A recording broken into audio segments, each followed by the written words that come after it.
Good morning, students. This is History class 9th, chapter 1, the French Revolution, and today is going to be our 8th class on this chapter.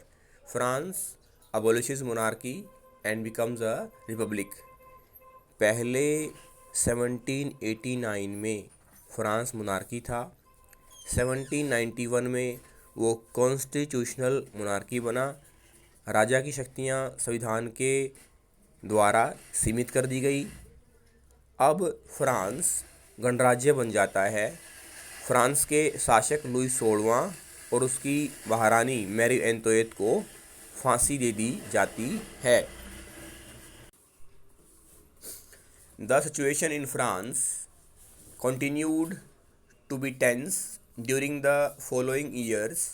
Although Louis XVI had signed the constitution, he entered into a secret negotiations with the King of Prussia. Rulers of other neighboring countries too were worried by the developments in France and made plans to send troops to put down the events that had been taking place there since the summer of 1789. Before this could happen, the National Assembly voted in April 1792 to declare war against Prussia and Austria. Thousands of volunteers thronged from the provinces to join the army. They saw this as a war of the people against kings and aristocracies all over Europe.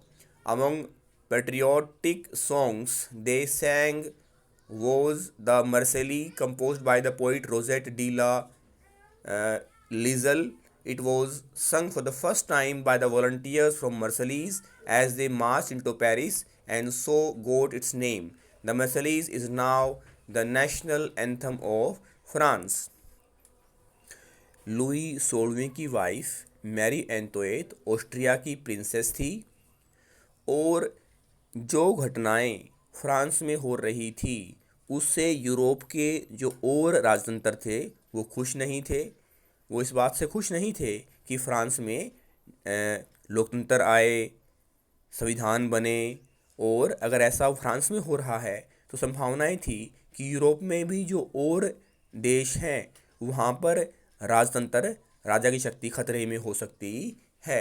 हालांकि Louis 16वें ने national assembly के द्वारा बनाए गए संविधान पर हस्ताक्षर किए और स्वीकार किया कि उसकी शक्तियाँ सीमित हो जाएंगी, वो एब्सोल्यूट रूलर नहीं रहेगा।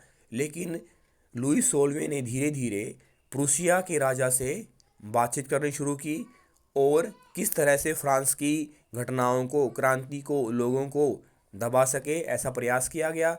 लेकिन इससे पहले ही नेशनल असेंबली ने ये जान लिया कि जो लुई 16वां है वो ऑस्ट्रिया और प्रूशिया से वार्तालाप कर रहा है और फ्रांस की जो घटनाएं हैं, क्रांति की घटनाएं, उनको दबाना चाहता है और फिर से राजतंत्र स्थापित करना चाहता है।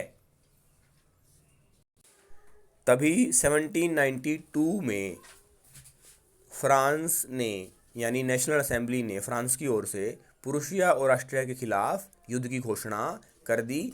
जैसे एक बार पहले 1789 में फ्रांस के लोगों ने पीपुल्स मिलिशिया बनाया था लुई 16वें की शक्ति को कम करने के लिए, ऐसे ही फ्रांस के लोगों ने बढ़ चढ़कर यूरोप में जो कुलीन वर्ग था और जो राजतंत्र था उसको समाप्त करने के लिए सेना में भाग लेना शुरू कर दिया। और पहली बार मर्सेलीज नामक जगह पर एक जो है राष्ट्रीय देशभक्ति गीत गाया गया और इस गीत को कवि रोजेट डी ला लिजल ने बनाया था और इसको मर्सेलीज नाम दिया गया। और ये गीत गाते हुए जो स्वैच्छिक सैनिक है, वॉलंटियर हैं, जो अपनी इच्छा से सेना में शामिल हुए, वो फ्रांस की राजधानी पेरिस में पहुंचते हैं। और आज भी मर्सेली जो है वो फ्रांस का राष्ट्रीय गान है। The Revolutionary Wars brought losses and economic difficulties to the people.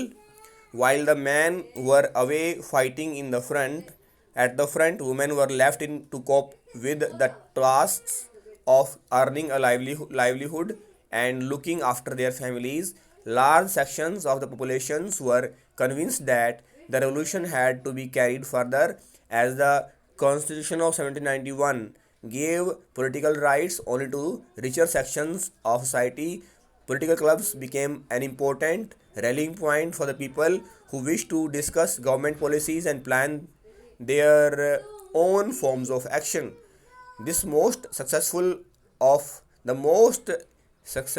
of these clubs was that of the Jacobins, which got its name from the former convent of Saint Jacob in Paris. Women too, who had been active throughout this period, formed their own clubs. Section 4 of the chapter will tell you more about their activities and demands.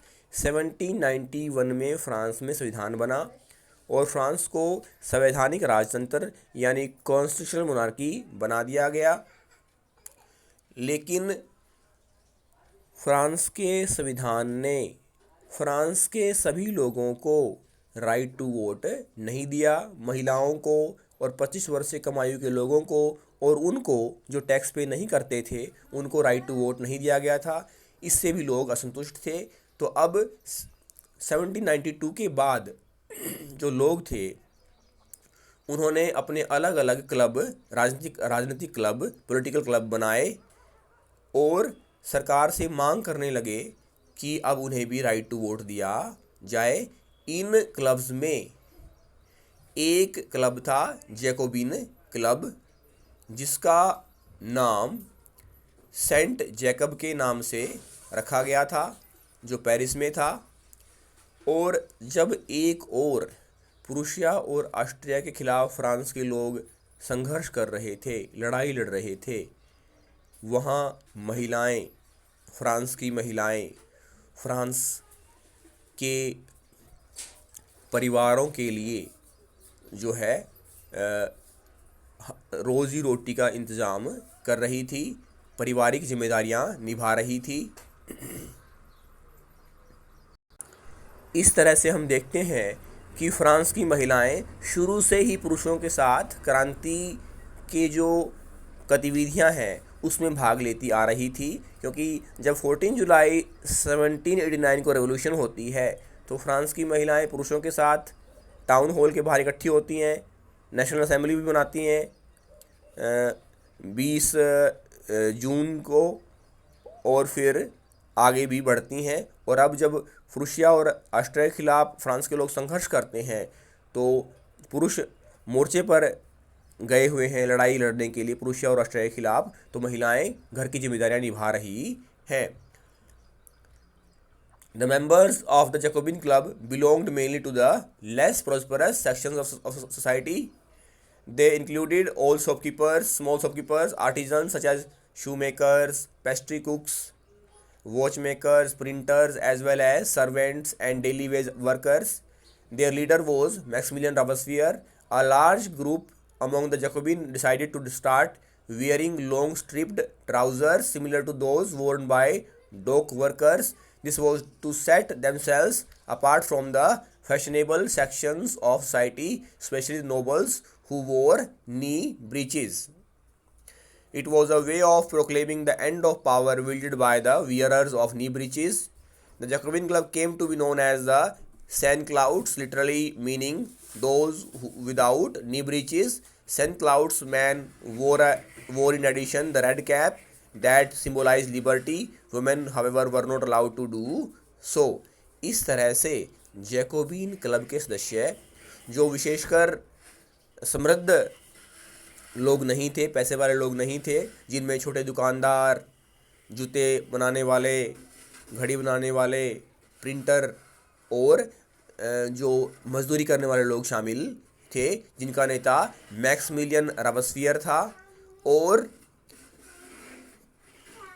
ये जो लोग थे Jacobin club के, इन्होंने निर्णय लिया कि इनकी जो ड्रेस है वो नोबल से अलग होगी, जो फर्स्ट एसेट के लोग हैं उनसे अलग होगी, ये दर्शाने के लिए कि वो उनसे अलग हैं। इन्होंने जो है सेंट क्लाउड्स की जो ड्रेस है वो पहनी और ऊपर रेड कैप इन्होंने लगाई। इस तरह की ड्रेस जो आप स्क्रीन पर देख पा रहे हैं, ये ड्रेस जैकोबिन क्लब के लोगों ने पहनी। जैकोबिन क्लब के लोगों की जो कैप थी, रेड कैप थी, वो लिबर्टी का प्रतीक थी, स्वतंत्रता का प्रतीक थी। हालांकि महिलाओं को ये रेड कैप पहनने की अनुमति नहीं थी। In the summer of 1792 the Jacobins planned an insurrection of a large number of Parisians who were angered by the short supplies of high prices of bread. On the morning of August 10, they stormed the palace of the Tuileries, massacred the king's guards, and held the king himself as hostage for several hours. Later, the assembly voted to imprison the royal family. Elections were held from now on. All men of 21 years and above, regardless of wealth, got the right to vote.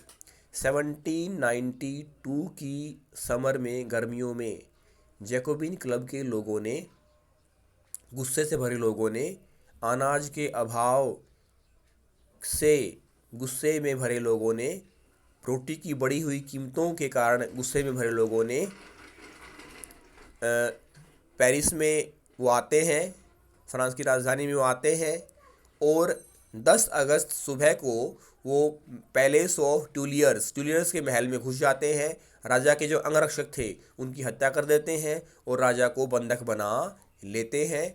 और फिर national assembly से यह कानून पास करवाया जाता है कि वो जो राजा का परिवार है उसको बंदी बनाएंगे, चुनाव करवाए जाएंगे और अब 21 वर्ष के लोगों को या उससे ज़्यादा के लोगों को, उनके पास वेल्थ है, पैसा है या नहीं है, उनको भी राइट टू वोट दिया जाएगा। The newly elected assembly was called the convention. अब जो नई विधायिका बनी उसको कन्वेंशन कहा गया। On 21st September 1792, it abolished the monarchy and declared France as republic. As you know, a republic is a form of government where the people elect the government, including the head of the state government. That there is no hereditary monarchy, and you can try and find out about some other countries that are republics and investigate when and how they became so. इस तरह से convention बनी और 21 सितंबर 1792 को France में पूरी तरह से राजतंत्र समाप्त हो जाता है और फ्रांस को गणराज्य घोषित कर दिया जाता है। गणराज्य वो शासन व्यवस्था होती है जब राज्य का जो मुखिया है उसे प्रत्यक्ष या अप्रत्यक्ष रूप से लोगों के द्वारा चुना जाता है। उदाहरण के लिए भारत एक गणराज्य है जहाँ का राष्ट्रपति का चुनाव लोगों के द्वारा अप्रत्यक्ष रूप से किया जाता है। Louis XVI was sentenced to death by a court on the charge of treason. Louis 16वें को राजद्रोह के आरोप में मुकदमा चला जाता है उस पर और on 21st January 1793 he was executed publicly at the place de la Concorde। और 21 जनवरी 1793 को लुई 16वें को और मैरी एंतोएट को जो है गिलोटिन कर दिया जाता है, उनको फांसी दे दी जाती है। The queen Marie Antoinette met with the same fate shortly after. अगली क्लास में हम जानेंगे किस तरह से 1793 से 1794 का जो समय है फ्रांस में वो आतंक का शासन कहा जाता है। थैंक्स।